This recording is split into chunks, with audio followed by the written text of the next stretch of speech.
ধরুন একদিন যদি পট করে মরে যায়, না মরবই এমনটা বলছি না, বলছি ধরার কথা। মাথার চারপাশে কত কিছুই তো উড়ে বেড়ায়, কটাকেই বা ধরতে পারি? বেশিরভাগই চুক্কি মেরে বেরিয়ে যায় থাবা ফসকে। তাই বলছি, ধরুন একদিন যদি মরে যাই পট করে, কতটা শোক নেমে আসতে পারে পরিবারে। ঠিক শোক কি, নাকি আঘাত? অবলম্বনহীন হবার আঘাত, অর্থনৈতিক অসচ্ছলতার আঘাত। অফিসের সহকর্মীরা ভাববেন আজ এমনি আসেননি বোধহয়, হয়তো শরীরটা একটু খারাপ হয়েছে, বা হয়তো বাড়ির কোনো জরুরি কাজ আছে, ব্যাংকে যেতে হয়েছে, বা ছেলের স্কুল যেতে হয়েছে কোনো কারণে।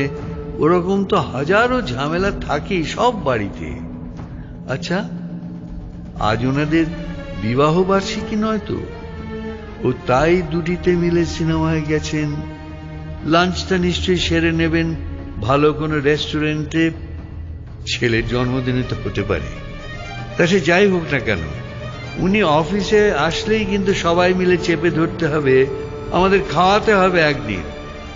বাজারের সবজি মাসিরা আঁচল দিয়ে কপালের ঘাম মুছে ভাববেন, বাবুকে দেখি না যেন অনেকদিন, নাকি আমাদেরই চোখের ভুল, এসেছেন ঠিকই, আমরাই দেখতে পাইনি। যা, তাও কি হয় নাই? বাজারে এসেছেন যখন, তখন সবজি নিশ্চয়ই কিনেছেন। সবজি ছাড়া সংসার চলে নাকি কারো? তাহলে আমাদের ছাড়া আর কার কাছ থেকেই বা সবজি কিনবেন? মাছওয়ালারা অবাক হবেন আরো বেশি। ঘুরে ফিরে যে দু চারটি দোকান থেকে দরদাম ছাড়াই মাছ কিনতাম, মাছ কাটার সময় ওরা আমাকে চা খাওয়াতো। টুকটাক বাক্কা আলাপে আমিও ওদের পরিবারের খোঁজ খবর নিতাম। মাছের আঁশটে গন্ধ ছাড়িয়ে কেমন যেন একটা বন্ধু বন্ধু গন্ধ লাগতো তখন।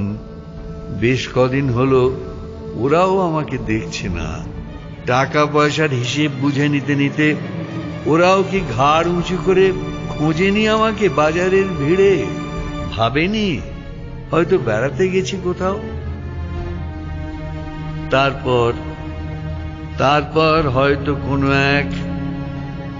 কোনো এক শালিকের দুপুরে বেজে উঠবে সেই পরিচিত রিংটোন, দাঁড়িয়ে আছো তুমি আমার গানের উপারে।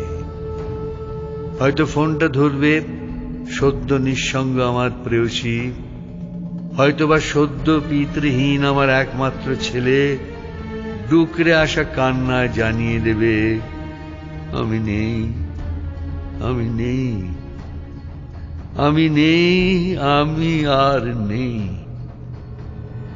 আর আমাকে দেখা যাবে না অফিসে, বাজারে, পাড়ার রাস্তায়, চায়ের দোকানে, নতুন কবিতায়।